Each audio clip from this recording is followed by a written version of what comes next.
UFC Brazil this Saturday night from Sao Paulo, Brazil. In the main event, Jailton Almeida takes on Derrick Lewis in a huge fight. I've said it time in and time out, and I will say it again.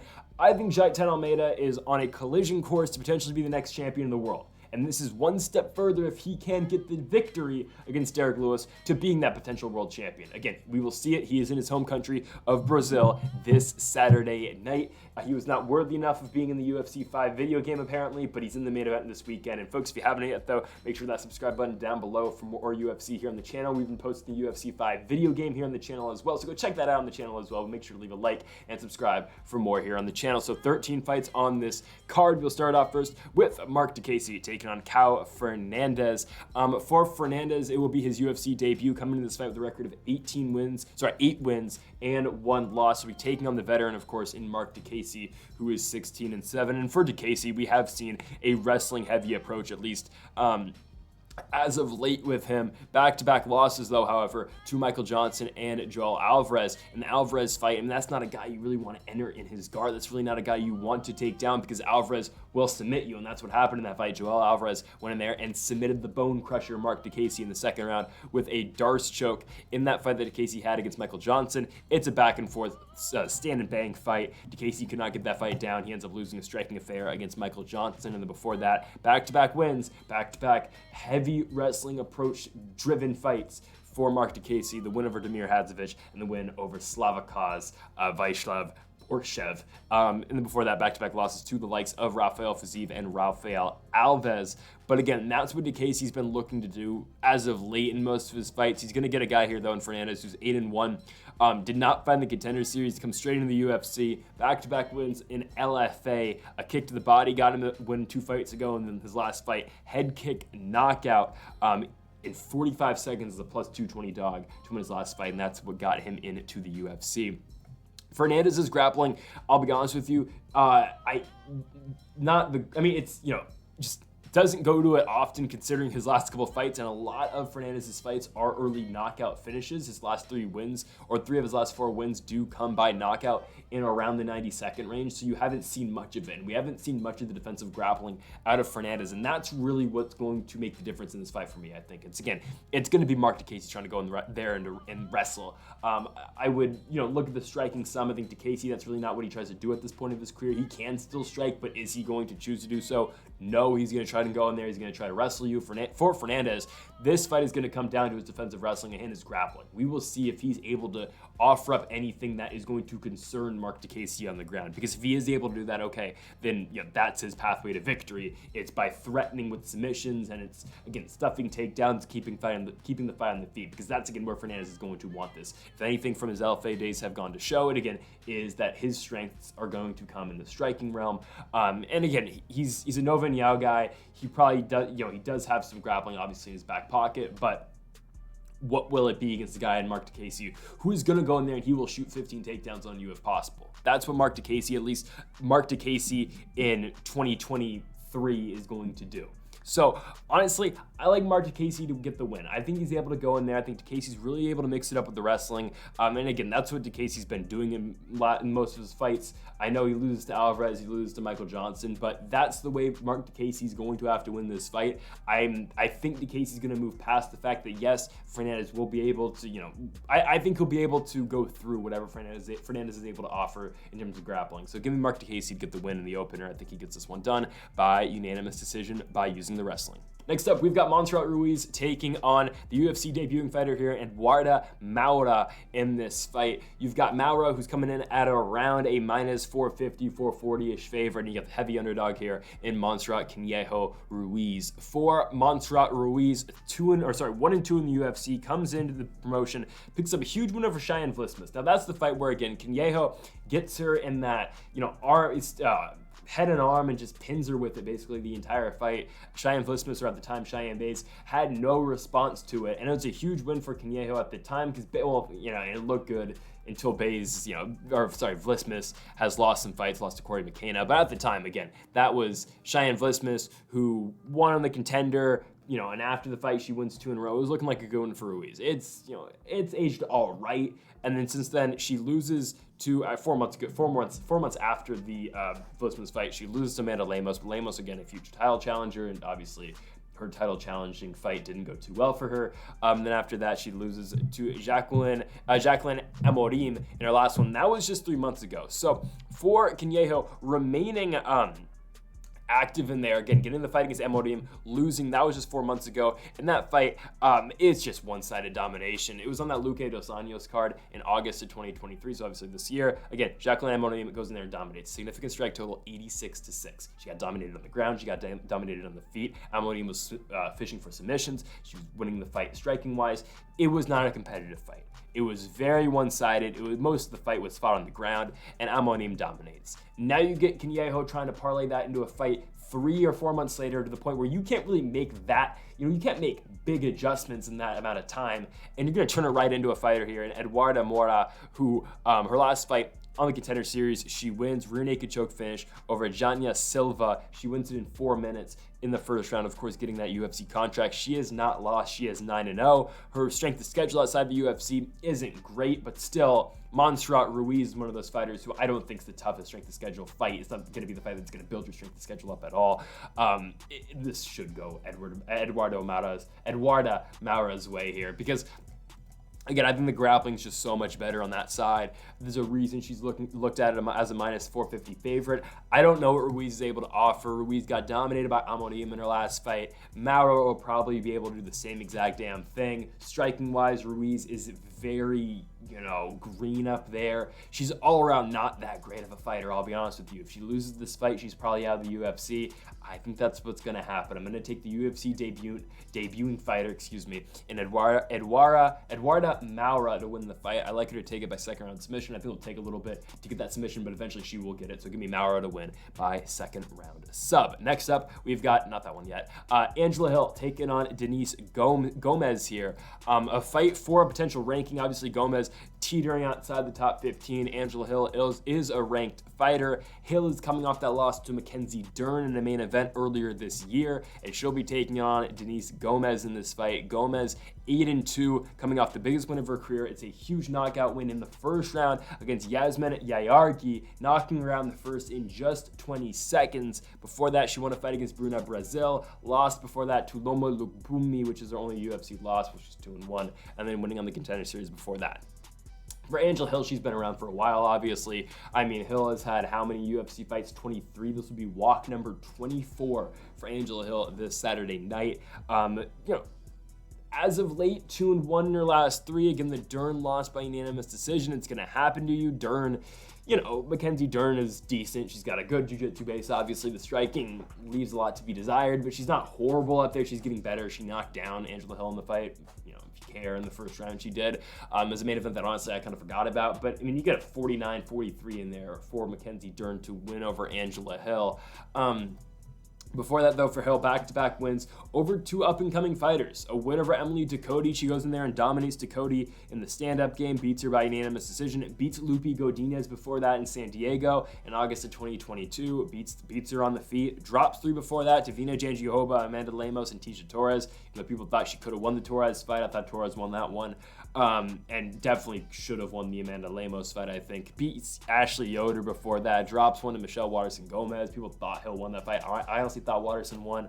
Lost to Claudia Gadelia. Thought Hill won that. Hill's had a lot of close decisions, right? Now, for Denise Gomes, you look at her last fight, obviously, stunning Jayargi and putting her down in 20 seconds. That was huge. Again, the biggest win you could have possibly asked for. Gomes is a plus 300 dog in that fight. Jayargi, undefeated, 10-0, only 24 years old. The UFC's big female Mexican star who they're trying to build up. Obviously, Alexa Grasso is the main Mexican female star they got, but Jayargi, again, it was one that they were really pushing, and she had that, obviously, the fight in San Diego against Lucindo, and the big fight that Dana White hyped up a lot, and then Gomes goes in there and just shuts her down, knocks her out in 20 seconds. And the Bruna Brazil fight, again, another finish in the second round.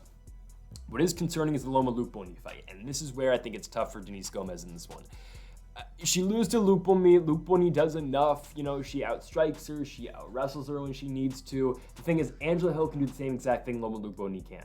Angela Hill is, what Luma, I mean, I'm not saying the same style. Obviously, she's not a Muay Thai style fighter, but again, Angela Hill can kind of just do everything. And Loma Lukboni can kind of just do everything as well. So if Hill needs to win on the feet, she can win on the feet. If Hill needs to switch it up with the grappling, she can do so as well. That's why I think this fight's incredibly tough for Denise Gomes. Again, in Brazil, you're coming home, you're taking this fight. She is a favorite against Angela Hill. I'm actually going to fade her. I'm going to take the underdog in this fight. I'm going to take Angela Hill. I know, again, 15 years older. Hill is 38. Is she nearing the end of her career? Likely. But I do think Angela Hill is able to do just enough to win a very close decision. Because again, that's the type of fights that Angela Hill gets into. Hill gets into close decisions. She makes fights close. She makes them competitive, striking-wise. And again, I think this fight will be competitive, and I think Angela Hill is going to get it. I don't think Gomes is able to set her down. I don't think that, again, Gomes will likely not go for a takedown. Maybe she did that against Bruno Brazil. We'll see. But I think Hill's good enough to remain competitive there. And if Hill needs to do it in her own right, she might be competitive as well doing that too. Again, all around, I'm just going to take the overall experience over for Angela Hill. And I think she's able to get the job done. I think this is a real big spot for her, considering, again, Gomes does have hype, but it just feels like the spot that you throw a prospect to Angela Hill, and Angela Hill, she's supposed to lose. She goes out there and wins because they're trying to give Gomes Hill's ranking. Hill goes out there and picks up the W. Give me Angela Hill to win by unanimous decision. Next up, we have got Vitor Petrino taking on Modestas Bukauskas in this one. For Petrino, undefeated, 9-0, taking on 15-5 Modestas Bukauskas. We'll start with Bukauskas here. After getting cut from the UFC after dropping 3 straight fights in his first stint with the promotion, he loses to Jimmy Crute, Michelle Ozil-Shashek, and Khalil Roundtree Jr., the last one being the nasty kick to the knee that, it's the oblique kick is tough. Bukauskas comes back. He wins 2 fights in Cage Warriors. He gains the Cage Warriors light heavyweight championship. Comes back to the UFC. First fight back. Beats Tyson Pedro, a huge win earlier this year by unanimous decision, and then did what he and a lot of people thought he was going to do against Zach Pounga in his last fight. He beats the tough runner-up Pounga by unanimous decision. He'll now get Vitor Petrino. Petrino's undefeated, 9-0, coming off back-to-back wins to start off his UFC career. A win over the Pleasure Man, Anton Turkulaj, and then a win over Marcin Prachnio after that. The Prachnio win comes by arm triangle choke in the 3rd round. Competitive fight, but Petrino pulls away, and Petrino has been really good with his grappling. His fight against Anton Turkulaj was really good. It was the one UFC, they did in Las Vegas casino or hotel. Petrino wins a real good back and forth scrap. Again, the wrestling though and the grappling has been what's won Petrino fights.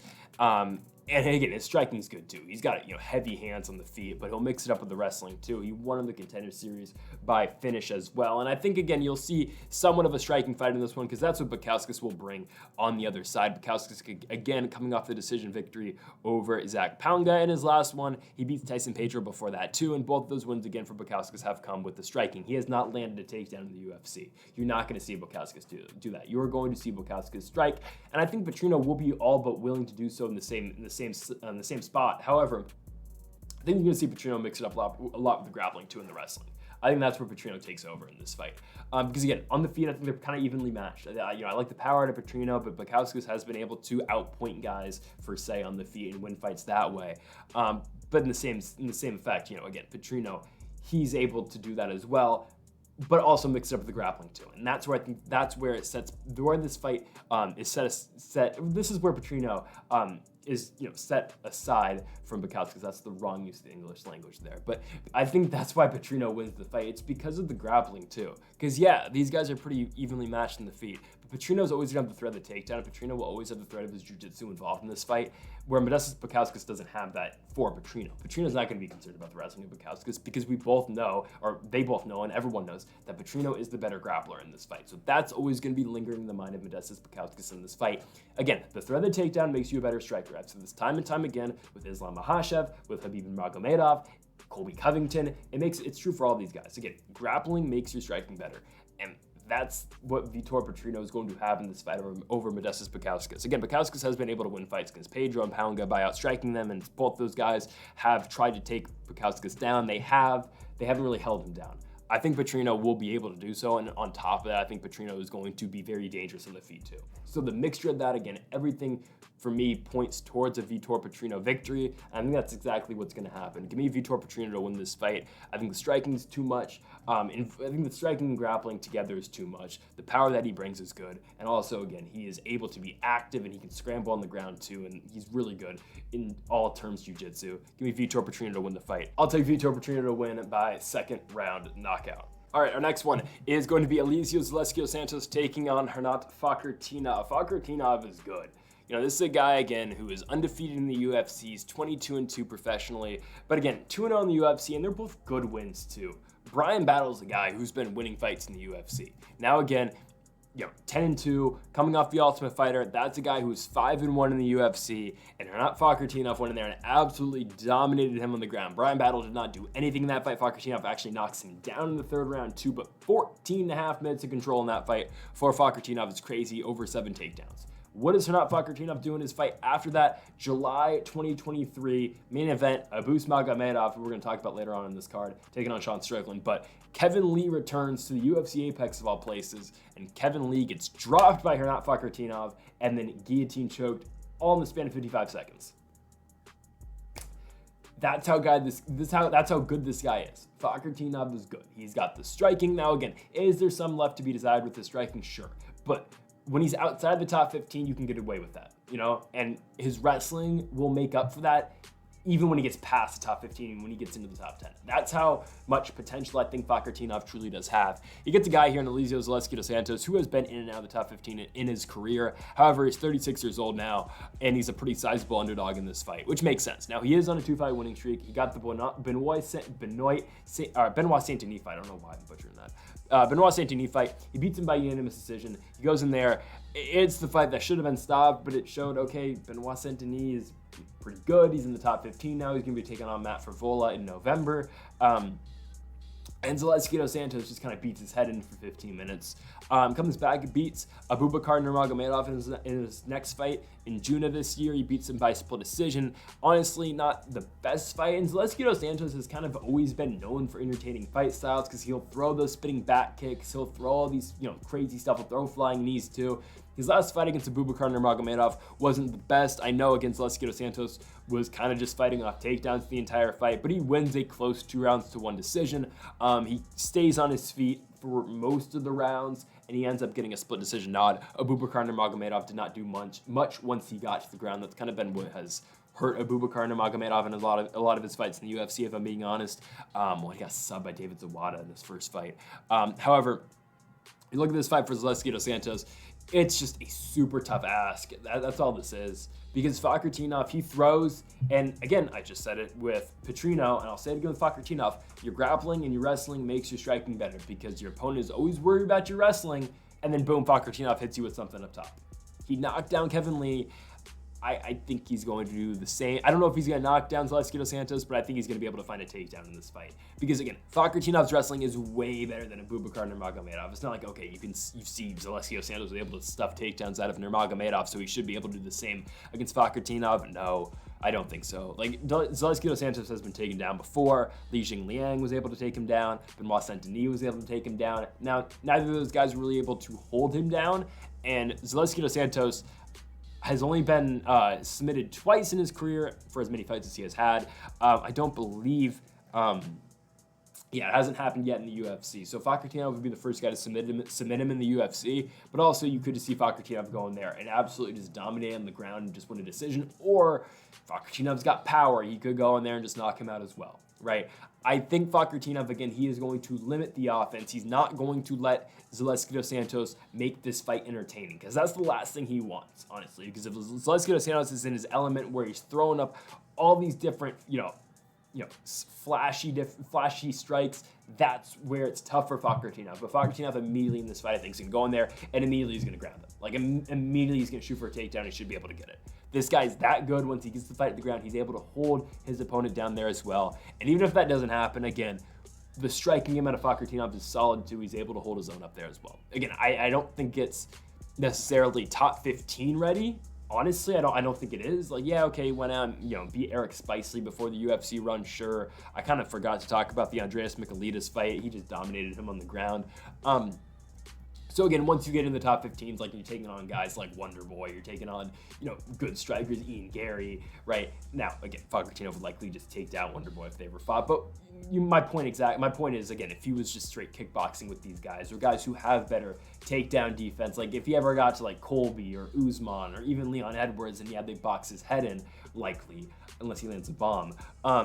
But for now, again, this is how he can beat guys, beat guys pretty easily. So I like Fakhretdinov. I don't think this fight's all that competitive, honestly. I think he's going to go in there and absolutely just dominate from pillar to post. Give me Hanat Fakhretdinov to win this fight by unanimous decision. And now on to the next one. Victor Hugo. Yes, this is the best picture I could get of him. It was. I don't know why he doesn't have a Contender Series render. But he's taking on Daniel Marcos in this fight. Marcos, the Peruvian fighter, is undefeated in the UFC and undefeated professionally, 15-0 in back-to-back wins in the UFC over the likes of Simon Oliveira and Davey Grant. The Grant fight being by split decision. Originally, this fight was supposed to be Daniel Santos. Instead, he will get Victor Hugo, as a replacement. Hugo, 24-4 professionally. He is 30 years old, but 28 professional fights. He's coming off of his win in the Contender Series, where he got a knee bar finish in the second round. That's where Hugo excels, is on the ground, but also on the feet too, as his nickname is Striker. Hugo is the total package. However, is he going to be able to do enough to win this fight against Daniel Marcos? I think he's got a shot, honestly. He has got an outside shot to win this one. Hugo's grappling's really good. Now, do I think he's able to outbox Hugo or out kickbox Marcos? No. I do like the striking game a lot out of Daniel Marcos. He throws hard and he swings big. Now again, he beats Davey Grant. It's a very close fight where you can definitely make the case that Davey Grant wins. You go back and rewatch it. Yeah, like Davey Grant definitely wins the second round. It's a matter of damage, because again, Marcos does throw and he does land, but again, Grant is landing a lot more in that fight. The Simon Oliveira fight, again, that was a finish in the second round. Marcos knocks him down, big knee to the body, finishes him, right? Marcos will do damage. He will throw with, a lot of intent too. So I think, again, if the fight's in the feet, and we haven't, even in the Contender Series fight, didn't see much out of Hugo striking, given, again, most of the fight was contested on the ground. But in that sort of aspect, yeah, I'm going to take Daniel Marcos. Just if it was a striking fight, obviously. There's more to mixed martial arts. This is in boxing, right? By the way, we're talking about boxing. Francis Ngannou beat Tyson Fury. I doubted him, but I thought Ngannou won. Anyways, there's more to mixed martial arts than just boxing or kickboxing. So Hugo, again, his best pathway to victory will be through grappling. Daniel Marcos has never won a fight by submission in his career. He's likely never, that's not where Marcos wants to go. He did take down Davey Grant once, held him down for 13 seconds in the third round. That's not where he's going to go, though. I believe that's his only attempted takedown in the UFC. Marcos is a striker. That's what he wants to do.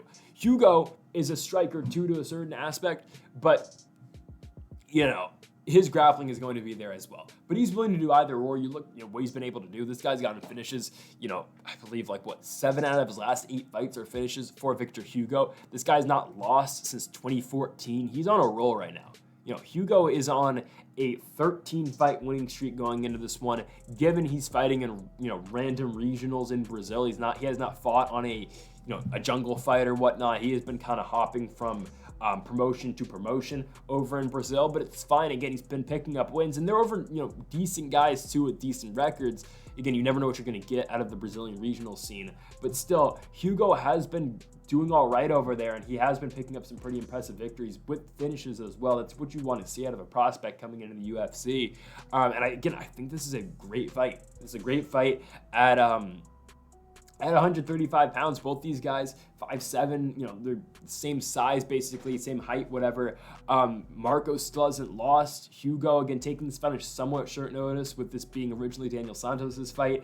I think Marcos does win. I think he's able to keep the fight standing, and I think he's able to show that he's the better striker. So I'm going to take Marcos by decision. However, I wouldn't be surprised if Hugo pulls off the upset here. At plus 200, he is not a bad underdog on this card. Seriously, he might be one of the best underdogs on this card. I would say maybe Derrick Lewis, You know where I'm going to go with that, obviously, because Lewis can land a bomb at any point in the fight. We'll talk about that fight when we get to it in the main event.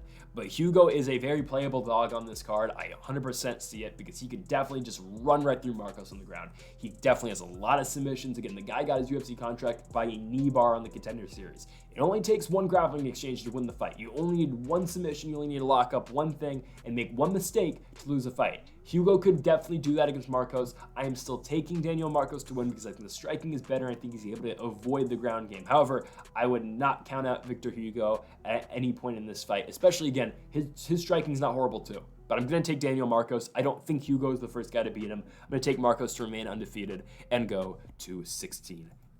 All right, our next one. Elves Brener taking on Esteban Ribovics. This is our featured prelim here. Brener, obviously the Brazilian fighter, and if you haven't noticed, there has been a Brazilian fighter in every single fight, and that's how it will be on this card. There might be a replacement fighter for David Onama. Onama has dropped out of this card. He's supposed to take on Lucas Alexander. They might try to keep the Brazilian on the card in Alexander. He might get another Brazilian fighter, probably, if they get a short notice fill-in. I don't know. I'm recording this on Sunday night. There has been no replacement yet. Who knows what they're going to do? But looking on to our featured prelim, Elvis Brener taking on Esteban Ribovics in this one. Ribovics 12-1, the only loss being to the Jaguar Paw, losing in March of 2023 on that Jones Gone card. It feels like longer ago that fight was, but that was just this year. Came back, beat Camwella Kirk, International Fight Week. He beats him by unanimous decision. His opponent, Elvis Brener, 15-3 professionally. Huge win his last result. He goes out there and he finishes Guram Kutateladze. Remember how much hype Guram Kutateladze had after his loss to Mateusz Gamrot. After his win over Mateusz Gamrot. It should have been a loss. But still, he went in there and was really competitive with, former KSW champion and Gamrot. We were thinking, sky's the limit for Guram Kutateladze. Well, since then, he's been injured. He loses to Damir Ismagulov, and then he loses to Elvis Brener. Brener finishes him in the third round. Eventually, Brener just breaks him, and Brener was the one still standing after 15 minutes. He had the better gas tank. He was all around again. He broke Guram Kutateladze in that fight. One fight, the night on the card, tremendous fight. Really shows how good Elvis Brener is. Because his first fight in the UFC, he beat Zubair Tukhugov back February this year over in Australia on the Mahashev Volkanovski card. You look at the odds, Brener is slight favorite at -155. Ribovics, the Argentinian fighter, coming back at you at +125. It makes sense. Again, Ribovics' loss in the UFC is to Loic Radbadinov, obviously Jaguar Paw. Does he not go by that anymore? He might not go by that anymore. Yeah, he doesn't, but it's fine. I still refer to him as Jaguar Paw.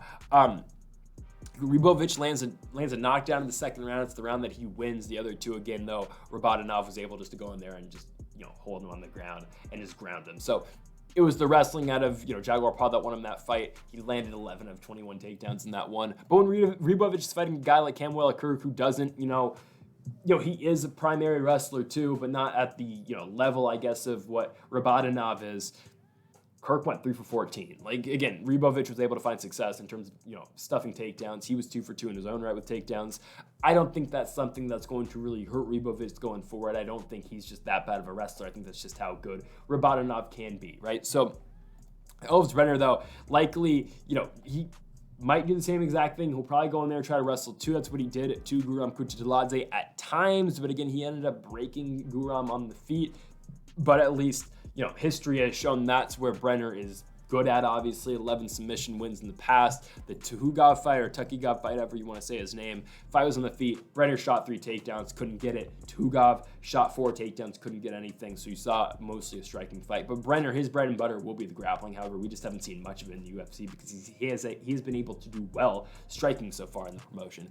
And for Esteban Ribovics, hell, he's not going to complain. This is a guy who's a striker as well. You look at what he's able to do before entering into the UFC. Big knockout finishes. 22 seconds, wins one late in the third round, but 7 seconds, 27 seconds, and 90 seconds all coming into the UFC. Ribovics starts out at a fast pace, and he's looking to knock your head off. All around, though, I'm going to take Elvis Brener to win this fight. I'm going to take him to win by TKO in the second round. I think Brener is going to find the better of this one. I do like the striking, and I was really impressed with the Guram Kutateladze fight. I will be on the side that says that Kutateladze isn't, washed. for only having 3 fights in the UFC, or I'm not going to say that Kutateladze was overhyped. I just think Elvis Brener is really good, and I think Brener is that, he is that skillful. I think his grappling's good. I like his striking as well. Elvis Brener is going to win this fight. Again, Ribovics will throw too, but if you can escape that first 2.5 minutes with Esteban Ribovics, at least in Elvis Brener's case, I think he's able to see a lot more success. I think he might lose those first couple minutes. He might lose the first round, but rounds 2 and 3, well, I don't think it's going to go to the third round, but I think round 2 is really where Brener is going to start taking over, and I think he wins this fight by second round TKO. Kind of similar to how he beat Guram Kutateladze. Give me Brener to win again by second round TKO. On our next one, we have got Ismael Bonfim taking on Vince from Hell Pichel. Vince Pichel is almost 41 years old, still fighting, and he's going to be taking on Elvis Brener. Jeez, just talk about Elvis Brener. Ismael Bonfim.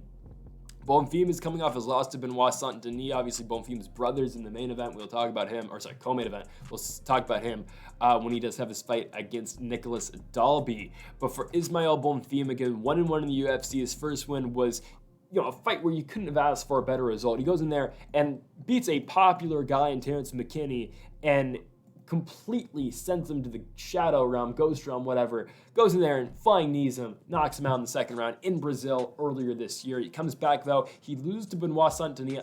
A lot of guys in this card fought on that July 1st card with Strickland and Magomedov main eventing. But Benoit Saint-Denis went in there and submitted him in the first round at the end of the first. Now Bonfim comes back. They say, all right, you lose a fight against Benoit Saint-Denis. That's a guy who's in the top 15, or at least trying to make the top 15 after he fights Favola in November, or I guess in a couple weeks in Madison Square Garden. They say, all right, that's fine. We'll now give you Vince Pichel. Vince Pichel's washed. He's washed up. He's 14-3. He's had 10 fights in the UFC. He is 7-3. However, the wins aren't the greatest. Again, none of the guys that he's beat are still in the UFC except for Jim Miller, I do believe. He lost to Mark Madsen. That was, at UFC 273 in Jacksonville last year, a long time ago in 2022. Pichel goes in there and Pichel gets beat by Mark Madsen. Madsen, of course, former Olympic wrestler, goes in there, beats him. Pichel's 41 years old. What do you think he's going to do against Ismael Bonfim? Bonfim's either going to knock him out or he's going to submit him. I think he's just going to knock him out. Again, what do you expect a 41-year-old to do in a fight with Bonfim, who went out there and, flying knee, highlight reel knocked out Terrence McKinney? I think you're going to see another big knockout in this fight. Ismael Bonfim absolutely dominates. You'll see his brother later on the card in the co-main event. I think he goes out there and beats the living hell out of Vince Pichel. That's Pichel's nickname too. But yeah, Ismael Bonfim all day. Way better striker. Again, a 41-year-old Pichel is kind of washed up. I think he's still a decent striker, I guess. But all around, Bonfim's quicker. Bonfim's got more power. Ismael Bonfim's going to win the fight. He's going to get it done by a first-round knockout. Next up, we've got Rodolfo Vieira taking on Arman Petrosyan. Again, it's every Rodolfo Vieira fight, and it kind of they all feel the same. It's just, can Rodolfo Vieira get the fight down? If you can get on the ground, you know how good this guy is. Again, this guy's nickname is literally the Black Belt Hunter. He goes out there and he tries to submit you. That's what he does, and that's what he's so good at doing. He's only fought once this year, and it was his win over Cody Brundage, where he submits Brundage in the second round. Brundage drops him earlier in the fight, but Vieira comes back. He ends up getting the submission. He wins a power arm triangle choke in the second round. Brundage drops him in the first, but the second, Vieira is able to get the fight down. He's able to get the arm triangle. It's all dependent on how Rodolfo Vieira fights and if he's able to get the fight down or not. That's basically how his fights go. Petrosyan's good, though. Arman Petrosyan, I believe, 3-1 in the UFC. Yes, 3-1 in the UFC. A big win over Gregory Rodriguez in his UFC debut. Thought he probably should have lost that fight, but he wins it by split decision. Loses to Kyle Borralho, but Borralho's really good, who we're going to talk about in a moment. It beats AJ Dobson. It beats Christian Leroy Duncan in his next one, where he's an underdog in that fight. He beats him on the Vittori Cannonier card in the Apex, again, earlier this year. Petrosyan's striking game's good. He's going to go out there and he's going to give you a good striking test. However, it's all dependent on if Petrosyan can stop the takedown of Rodolfo Vieira, and that's what's always hurt Rodolfo Vieira in the UFC. It's been the wrestling. And, well, obviously it's been striking too. He doesn't have a good striking game. But if Vieira is able to take you down, it's big trouble. That's the thing, though. He hasn't really been able to get those takedowns. He's a really good jiu-jitsu player, obviously. He might be one of the best guys, if not the best jiu-jitsu guy in the UFC. But what has always hurt him is the gas tank that did hurt him in the Anthony Hernandez fight. His first loss in the UFC. So the gas tank is there, but he was able to go 15 full against Chris Curtis. Just wasn't able to get a takedown in the Curtis fight. I think like 0 for 16 on takedown, 0 for 20 for takedowns in that fight. And again, that just signifies all of his problems. The 0 for 20 takedown attempts against Chris Curtis. Brundage, he was able to get down. He submits Brundage, and again, that's what he's gonna do. He's that good at jiu-jitsu. The Dustin Stoltzfus fight, he gets Stoltzfus down in the 3rd round. He submits him with the rear naked choke. That's what he's going to do. The Saprovic-Safarov fight, he gets him down, submits him in the 1st round. Oscar Piotr fight, takes him down in the 2nd round and gets the submission in the 2nd round.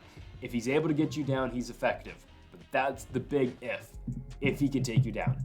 I don't know if he's able to get Petrosyan down. Petrosyan's a guy, 36% takedown defense rate in the UFC. He was taken down 3 times by AJ Dobson, so Dobson goes 3 for 3 on his takedowns in their fight at UFC 280. Again, it obviously didn't affect Petrosyan because he wins every single round. But again, Dobson was able to get him down. Borralho was able to get him down and hold him down the entire fight. However, I don't put much into that because Borralho will do that to a lot of guys. That's how Caio Borralho fights. He's a dominant wrestler with really good grappling, and he's going to hold you down, and he's going to make sure you're down there the entire fight. And I have a sneaking suspicion that's what he's going to do to Abus Magomedov. I like Abus Magomedov. I made a whole video about Abus Magomedov, which we'll talk about later. However, again, Caio Borralho, that's how he fights, and he's such a tough guy. So you don't put much in the loss for Petrosyan, at least in that one. And Gregory Rodriguez took him down a couple times, but still, I don't think it's the end of the world. I just don't know if Vieira can take Petrosyan down. I don't think he's going to be able to, because he's gonna have to walk through the boxing to a Petrosyan at the same time. He's gonna have to walk through what Petrosyan is gonna throw at him. I think it's incredibly tough, if I'm being honest. I think Petrosyan's gonna win the fight. Now, he hasn't gotten a finish so far in the UFC. I think this is it, because I don't know if Vieira is really able to stand with him for 15 minutes. So it was surprising that Vieira was able to stand there for 15 minutes against Chris Curtis, right? Because Curtis does have a good striking base. He knocked out Joaquin Buckley before. So again, that's going to be something, right? If I think Petrosyan's able to finish Vieira, something that Chris Curtis couldn't do, even though Curtis had 15 minutes on the field with him. I just think, again, I think Petrosyan, he hasn't finished anyone in the UFC. That's fair, but I think that's kind of an anomaly. The fight where if Vieira was able to stick him there for 15 minutes and not get finished by Curtis, I think eventually he will get finished by Petrosyan. I think Petrosyan eventually will knock him out. So I'm going to take Petrosyan and win by 2nd round knockout. Again, I just don't see it. I don't see Vieira getting a takedown, and kind of in all Vieira fights, if you can't get a takedown, you can't get the fight down, he's going to lose. So give me Arman Petrosyan to win this one. I like him to take it by 2nd round knockout. Again, it's a problem if Vieira is not able to get it down, and he's not able to get this fight down. So on to our next one, and there is the aforementioned Caio Borralho taking on Abus Magomedov in this fight. This fight's got some strings attached to it. Borralho was a big, hater, I guess, or he called out why he was big on the fact that it didn't make sense that Magomedov was getting a main event spot against Sean Strickland, which a lot of people were, that's fair. A lot of people disputed that. Hell, I made an entire video about who Abus Magomedov is before his main event spot against Sean Strickland. If you want to see it, it's on the channel. I'll even link it down in the description if I remember. But yeah, Abus Magomedov was in a main event against Sean Strickland. His last fight, he loses. Now, he wins the 1st round. He absolutely goes for it in that 1st round against Sean Strickland, but Strickland, now the world champion, beats him in the 2nd and knocks him out. Now, again, Magomedov won a round against Sean Strickland. That was as many rounds as the former champion Israel Adesanya won against Sean Strickland. But again, Magomedov completely emptied the tank in the 1st round of a 5-round fight, and Sean Strickland makes him pay, beating him in the 2nd round. Now, before that, for Abus Magomedov, his first fight in the UFC, head kicks Dustin Stoltzfus, and he knocks him out in the 1st in just 19 seconds over in Paris, France. However, they task him with an incredibly tough fighter in Caio Borralho. Borralho is undefeated in the UFC, 4-0, 14-1 professionally. The only loss coming in 2015 in his 2nd professional fight, but 4-0 in the UFC. And again, Borralho has done the same exact thing basically to every single guy that he's fought in the UFC. Takedowns, and he's held them down and really hasn't allowed his opponent to do much. Again, the one fight where it was kind of different was the Muradov fight. Muradov fought his own. You saw a little bit more striking where, again, we'll be honest, Borralho is not the best striker, but again, he did enough to win the fight by unanimous decision. I think his last fight is definitely his most impressive fight, where he's able to go out there and submit Michal Ozolszejczak. He submits Ozolszejczak in the 2nd round. It was a good fight. He wins the performance of the night bonus in that one. that's definitely Borralho's best win because he's able to mix it up with the striking, but then again eventually able to go out there and get a takedown and then get a submission. Borralho is going to do that exact same thing, or at least attempt to do that exact same thing to Abus Magomedov. Now, don't forget, Magomedov, a former Dagestani guy. However, his parents moved him out of Dagestan when he was a young kid, so he's trained and lived in Germany basically his entire life. But he is a Dagestani guy, and he did grow up wrestling in Dagestan until again his parents moved him out. So he does have the wrestling base. He's seen that before, but obviously he's not a traditional Dagestani guy who's just going to go through wrestling. He carries the German flag. You're going to see him build as a German fighter because, again, he's lived in Germany basically his entire life. So Magomedov is primarily a kickboxer. Obviously, that's what's out there in Germany more than at least wrestling. It's going to be a more kickboxing heavy approach at a lot of German gyms. So that's what Magomedov is going to come out there with. His defensive wrestling isn't horrible. It's going to keep him somewhat competitive, but I just think he's going to be on his back basically this entire fight. I think it's just going to be tough for Abus Magomedov. His striking, sure, I would take his striking over Borralho. Obviously, he's got a lot of power. You saw the big head kick knockout where he beat Stulfsus.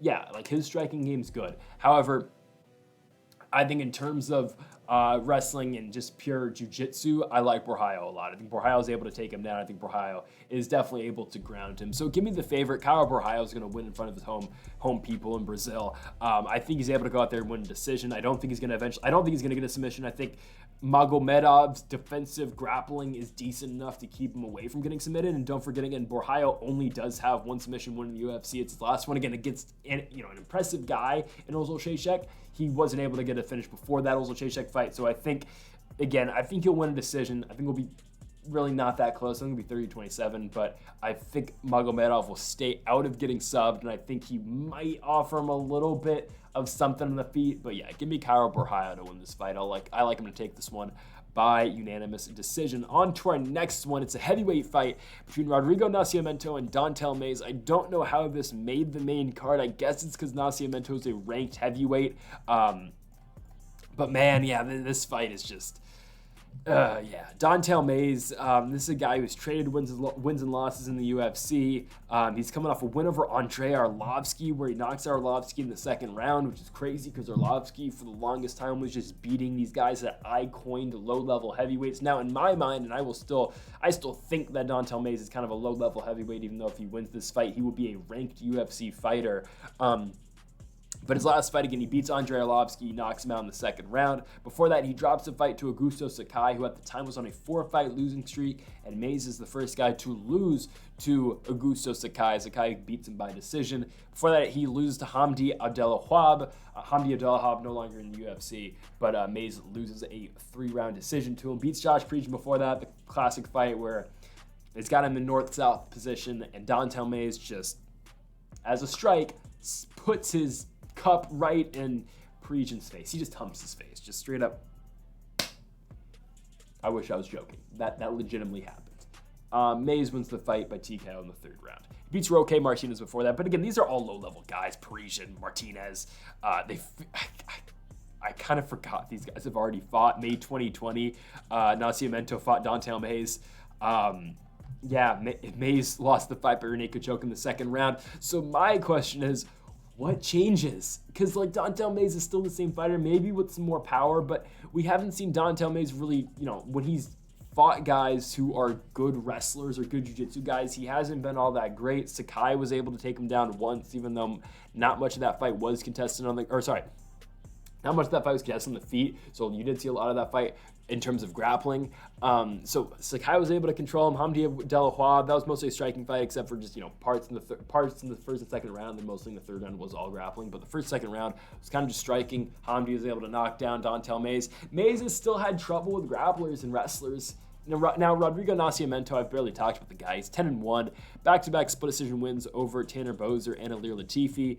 Was not really able to wrestle Latifi, so he won that fight striking-wise, but that's how you're going to beat Alir Latifi. Tanner Boser, he wrestled, he won. He beats Alain Bado by knockout, got overturned due to drug testing on the part of Nascimento. He loses to Chris Daukaus, but that's when Daukaus was on his little run, and now Daukaus is out of the UFC.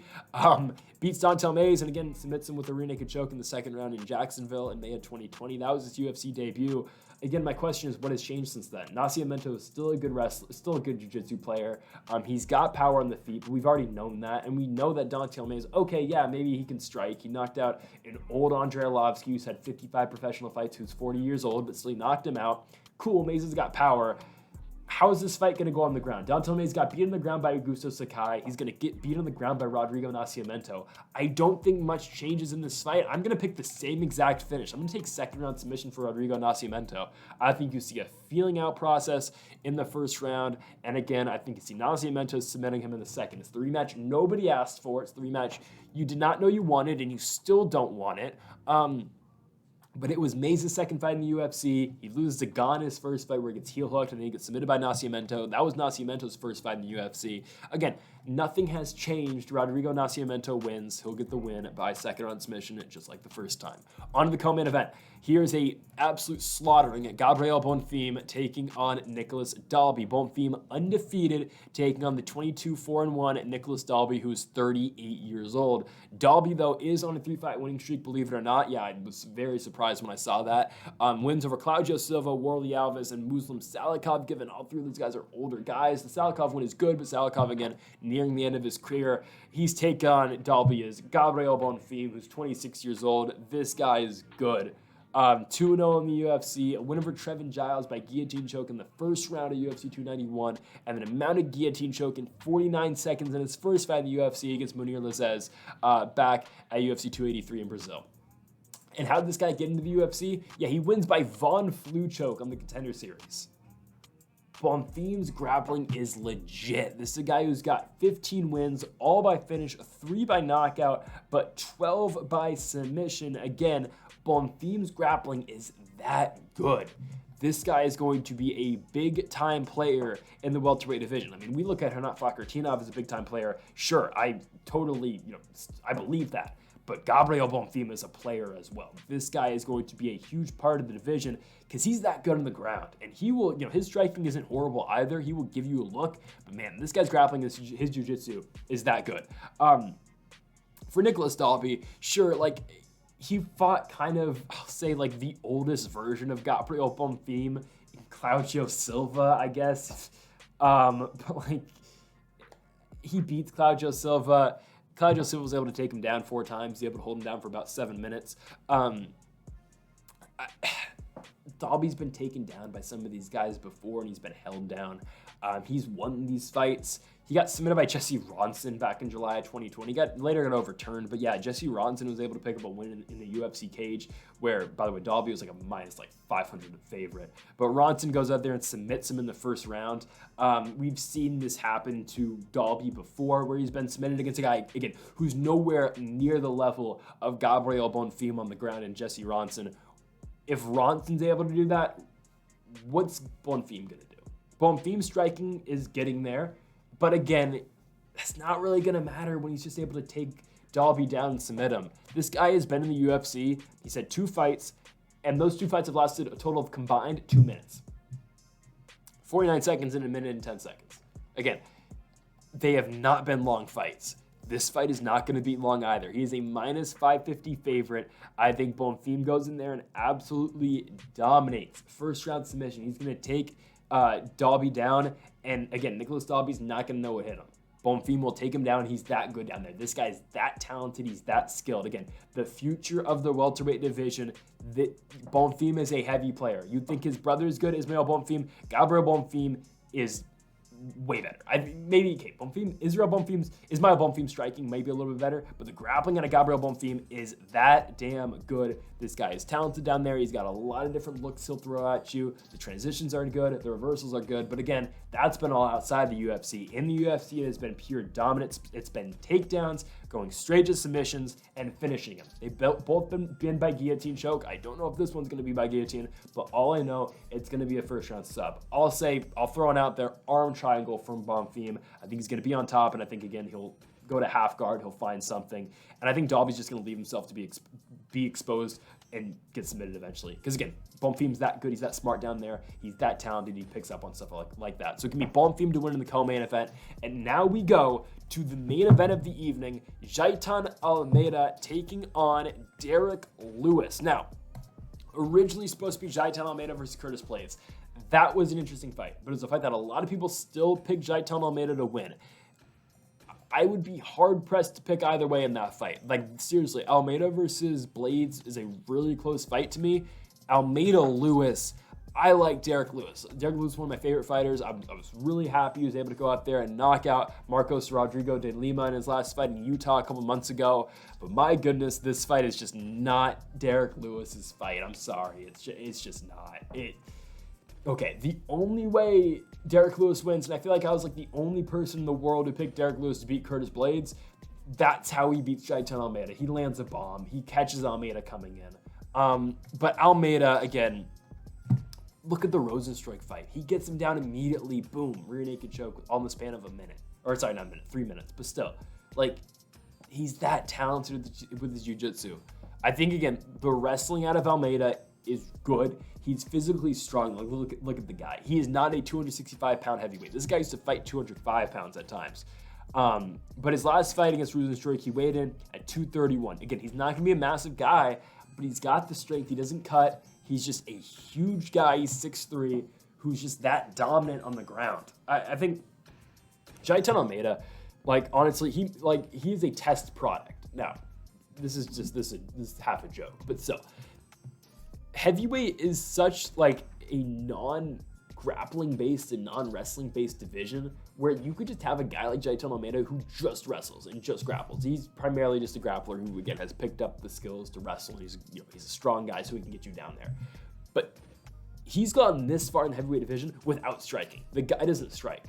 He doesn't need to strike. He strikes when he gets on the ground. But in terms of like boxing, he doesn't throw stuff because he's just able to get takedowns. He's able to wear guys down, just find a way to bring them down on the ground, and then he just unloads the ground and pound. He's not a boxer of any sort. He doesn't really box all that much because, again, he goes instantly for the takedown and he goes in there and he gets it. He's everything that we thought Alexander Romanov was going to be. Now, Romanov's a huge guy, he's 265 pounds, but Almeida fights sort of the same style, doesn't really strike that much, but he's able just to go out there, get takedowns, and find, either ground and pound finishes or find submissions. Look at Jailton Almeida's run so far in the UFC. All right.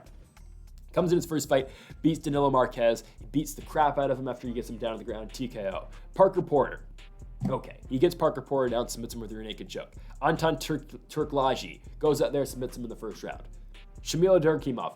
Derkimov does get out the first round, but in the second round again, Almeida goes in there and finishes him by TKO. Jorginho Rosenstruik. Rosenstruik does nothing in the fight. Almeida gets him down in the first and submits him with a rear naked choke. How's the Derrick Lewis fight going to be any different? You see, so the last time Derrick Lewis fought a wrestler or a grappler, Sergey Spivak.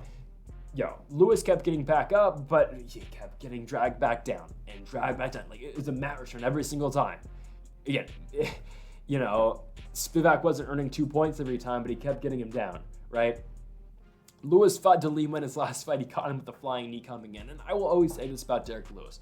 Derrick Lewis truly, on any given night, I think can beat anybody in the top 15 with the exception of a couple guys and lose to anyone in the top 15 or even in the top 25 because that's just how Derrick Lewis fights. He can go on a run. That's when he went on his run where he beat Ngannou, he beat Volkov, got a title shot, lost, right? But he can get on runs like that. Or when he went on his run to get the interim title shot, he beats Latifi, beats Oleinik, beats Blaydes, lose to Gane, right?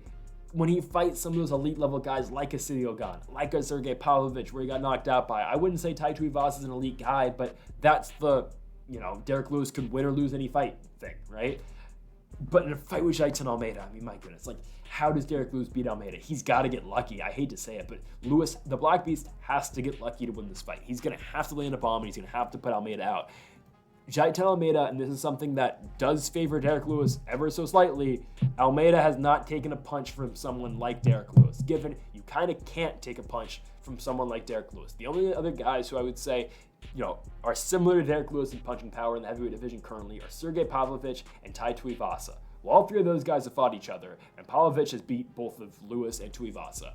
But you don't know, and again, for Almeida, a guy who has not seen anyone. He didn't take a punch from Jersey Rosenstruck, so he doesn't know how it feels. Like, Rosenstruck does hit hard, but he doesn't hit on the level of Lewis. But still, you don't know until you get hit by a shot from Derrick Lewis how hard he truly punches. I'm not saying Lewis is going to win the fight, but I'm just saying it's different. It's going to be a tougher test for Almeida if he does get hit with the big bomb.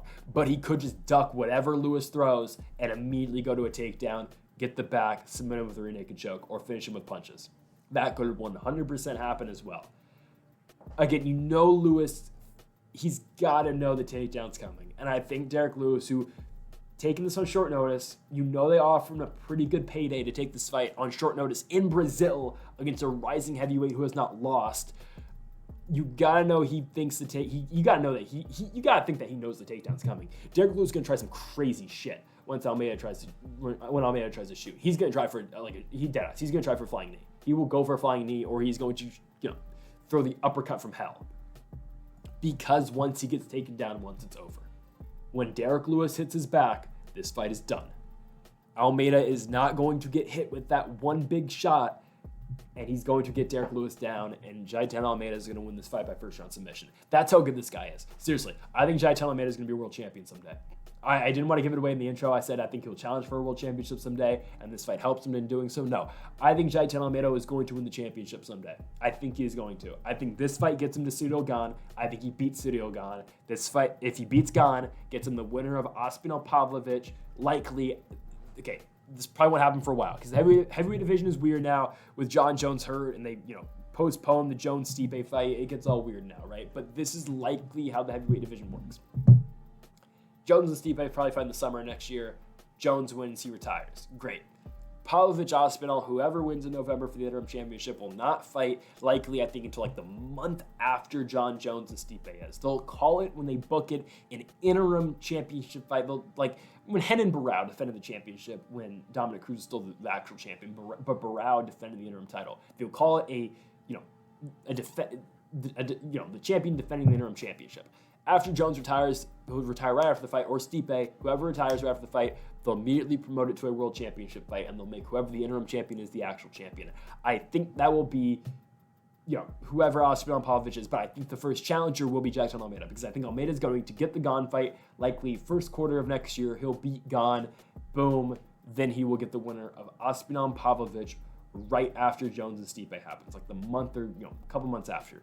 Put it back in Brazil. They'll probably have it in the States, or they might put it in England if Aspinall wins. If Pavlovich wins, they're not going to Russia for that, so they'll probably go to Brazil for it. Seriously. The UFC has not had a Brazilian heavyweight champion since Fabricio Verdun. They've not had a Brazilian heavyweight star since Júlio dos Santos or Verdun, right? This is their next big star, and Jailton Almeida, truly, I believe this guy's a future world champion. I think it's a shame that the UFC 5 video game, they couldn't put him in the video game, which is ridiculous because this guy's in a main event against Derrick Lewis. But yeah, I think Jailton Almeida wins. I think he's that good. His submissions are that good. His jiu-jitsu is that good. He's just an overall physically strong guy who gives a lot of heavyweights problems because they don't wrestle like he does and they don't grapple like he does. Jailton Almeida is on a different level with his jiu-jitsu, and he's going to win this fight, and he's going to show it to everyone.